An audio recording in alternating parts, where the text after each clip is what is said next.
This is Julian Roman with MovieWeb. First of all, like I said, I was telling the PR team, September 5 was one of my top two films from last year. So congratulations on a spectacular job and an amazing film. And so the first question to you is, working with Tim, you've obviously got, Spielberg's Munich in the background as something that already came out. Talk about developing this film, and were you worried about any comparisons? We weren't really worried about comparisons because we started the process by researching. We really wanted to get the research right.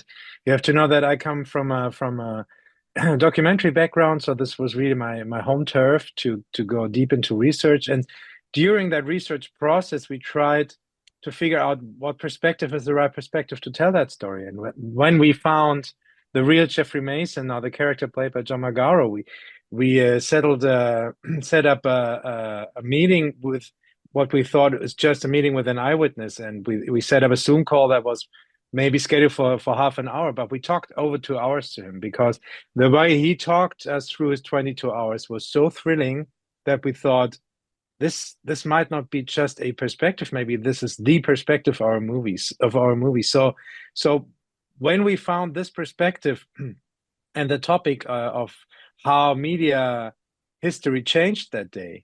We didn't compare our project to other movies, but because I think we thought we found something very unique there. But Julian, of You course, know, you're right. Like when we started to work on the movie, this is something that we got confronted with. Oh, there has already been movies about the subject. Um, Although I want to say Munich focuses rather on the events afterwards.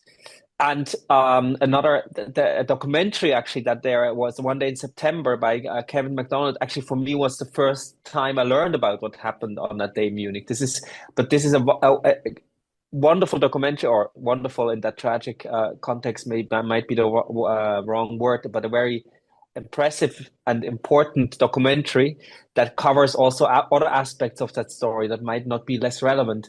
But for us, it was we just more and more learn about what an important role the media played, and this is something that we felt hasn't been told yet. And we wanted to shed a light on that aspect.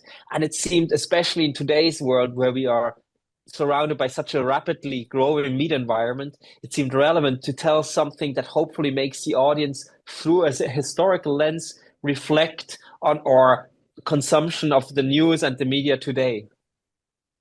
a question for you, Tim, and Morris, you can jump in as Yes. well.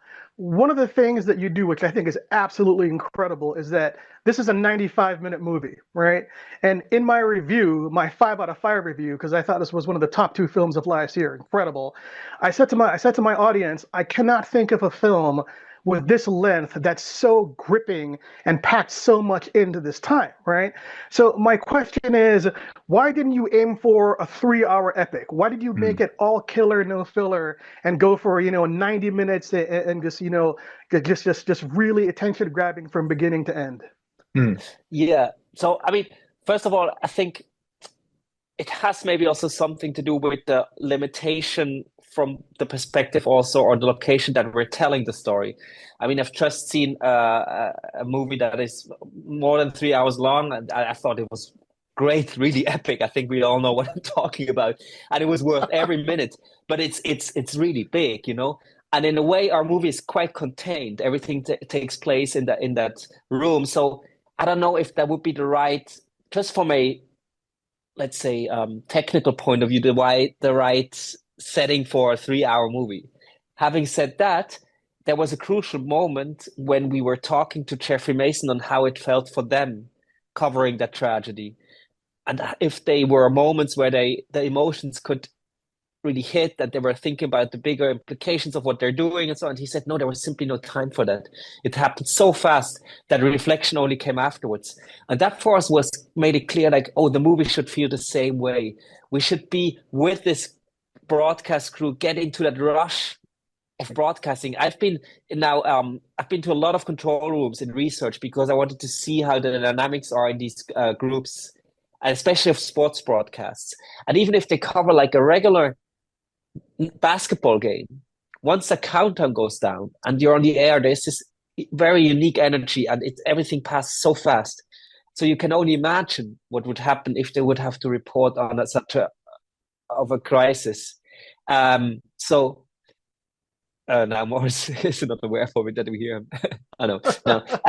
So we felt like this energy we had to have also in our movie that made it clear. So I'm not sure if Moritz is back, but maybe you can speak to this as well. So you spent all this time, interviewing, Jeffrey. And the thing I think is so interesting is that this is really all about casting as well. I mean, John, Peter, Leone, Ben are incredible. They're riveting. They really put you in the shoes of these men who are dealing with this crazy event. So talk about casting your lead actors. Did you have them in mind from the beginning, or was this like a casting process? A lot of them I had in the mind from the very beginning. I think what I also like about the performances is that in a way, it is an ensemble piece in the best sense. Like nobody makes the performance about herself or himself. It's hard to describe. It's all we wanted to make a film about people in their professional environment. So we didn't want to tell any private arcs or keep it very low. And this, of course, sometimes made the stakes even higher in a way that the way they portray their character in their professional environment, that this is accurate. So each of them did a lot of research or preparing before we shot. So for example, John McGar went with me to these control rooms to see how these directors in these rooms work. They have a very specific behavior, mannerism. Ben Chaplin, for example, had to learn how to thread in film, because even if you just shoot a close-up or so and you don't even see the hands, you just can feel if the person did it 100 times or not. And for us, for the performances with the actresses and actors, we talked more about or prepare with more preparation of like the professional, what they're doing professionally should feel very accurate. Also, the person who pens up the letters on the blackboard, that's, I think, and we didn't know that before we researched that. And she learned to do that because that person who did it in real life, of course, could do it so fast, and she could do it now also really fast on a set. Well, you guys nail realism, so another, great achievement there. All right, so let's talk about the Academy Awards, right? You've got an Oscar nomination for original screenplay coming up, and I felt that you guys deserved more. I thought you deserved the Best Film nomination as well, to be honest with you.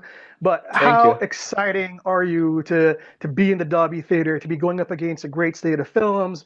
Are you nervous? I mean, do you think you're going to win? What are both of your feelings? I would say in the moment when we heard that our movie was named, like during the nominations, we were overwhelmed with joy, and I immediately thought, okay, I think I have to sleep one night over that to realize it, but I'm still waiting for that realizing moment because it feels overwhelming and great and such an honor. If you read like the group of people that are nominated, it's like people I deeply admire for years. So being named as a colleague, that's a great honor, I have to say. Yeah, I can only What about you, underline Tim? that. Yeah, no, I can also only say that if you say, are we going to win? I think it's going to be tough because the competition is really strong and we feel honored to be part of that group.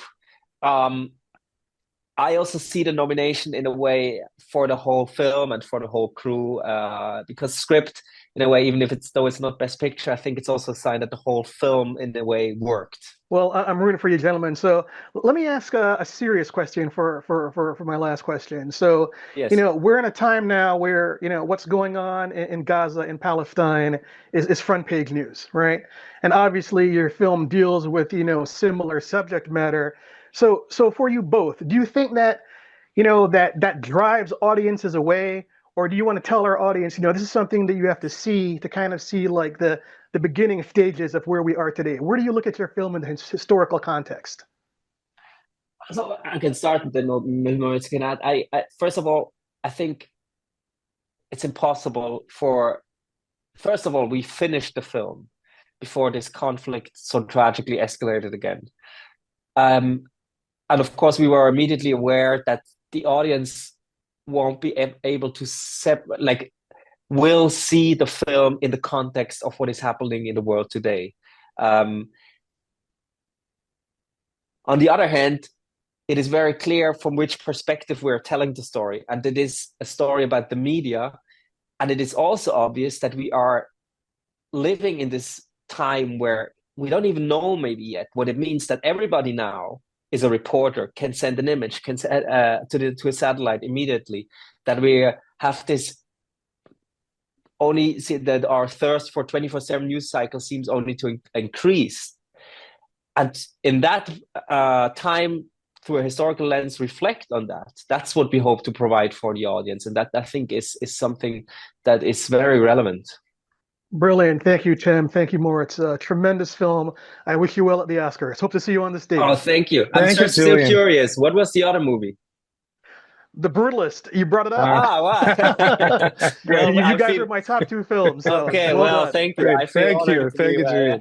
with that one. Okay.